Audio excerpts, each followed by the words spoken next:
Hello everyone, welcome back to my channel SS colourful vlogs Telugu. నా videos కనుక మీకు నచ్చినట్లయితే ప్లీజ్ లైక్ చేసి సబ్స్క్రైబ్ చేసుకోండి. ఇవాల్టి వ్లాగ్లో అయితే నా మార్నింగ్ రొటీన్ని షేర్ చేస్తున్నా.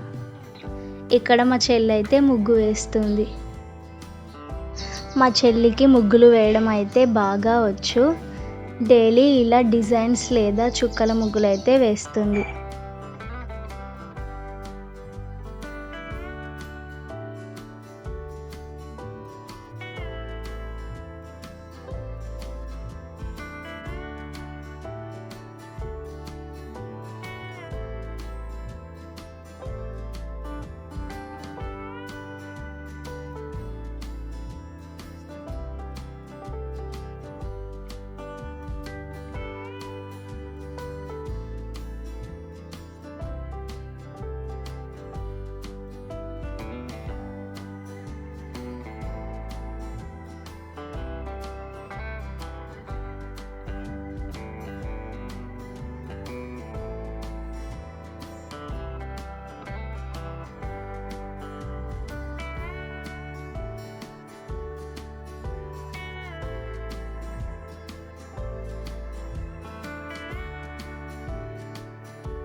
ఇవాల్టి వ్లాగ్లో అయితే ఒక మంచి రెసిపీ షేర్ చేస్తున్నా.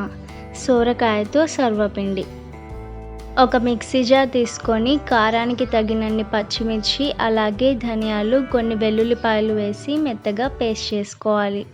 ఇప్పుడు ఒక బౌల్లోకి బియ్యపు పిండి, దాంట్లోకి ఓమా అండ్ జీలకర్ర వేసుకొని, ఆ తర్వాత నువ్వులు, నానబెట్టిన శనగపప్పు, ముందుగా మిక్సీ చేసుకున్న పచ్చిమిర్చి పేస్ట్ని వేసుకోవాలి.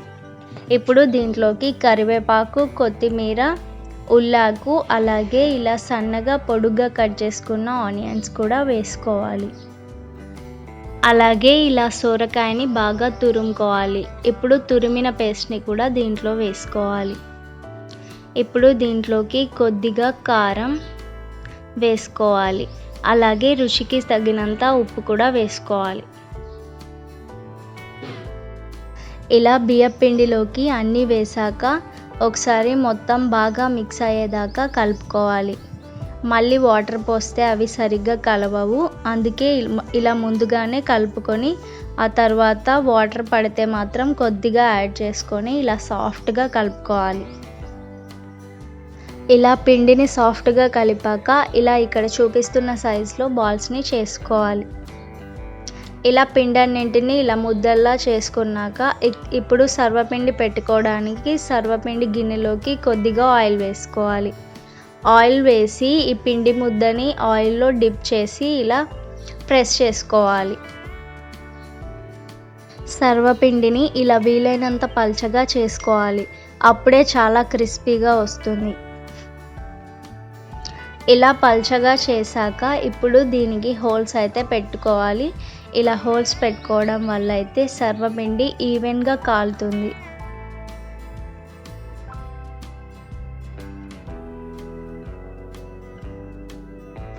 ఇప్పుడు స్టవ్ ఆన్ చేసి ముందుగా ప్రిపేర్ చేసుకున్న సర్వపిండిని బాగా ఫ్రై చేసుకోవాలి.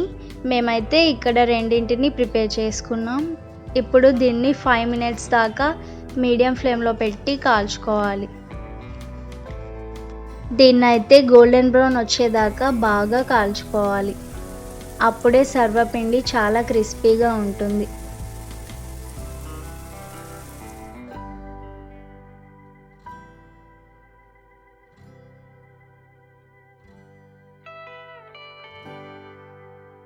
ఇక్కడైతే అన్నీ చేయడం అయితే అయిపోయింది.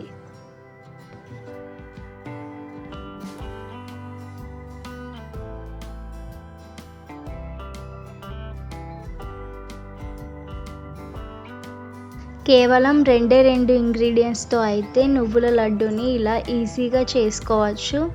నువ్వులు వేయించాల్సిన అవసరం కూడా లేదు. ఒక మిక్సీ జార్లోకి నువ్వులు, బెల్లం సమానంగా తీసుకొని బాగా ఇలా మెత్తగా పేస్ట్ చేసుకోవాలి. ఇప్పుడు దీన్ని ముద్దల్లా చేసి లడ్డూల్లా చుట్టుకోవాలి. అంతే, ఇలా సింపుల్గా హెల్దీ అయిన నువ్వుల లడ్డూని ఈజీగా చేసుకోవచ్చు. ఇవాల్టి రెసిపీస్ అయితే ఇంతే. నా రెసిపీస్ నచ్చితే తప్పకుండా సబ్స్క్రైబ్ చేసుకోండి.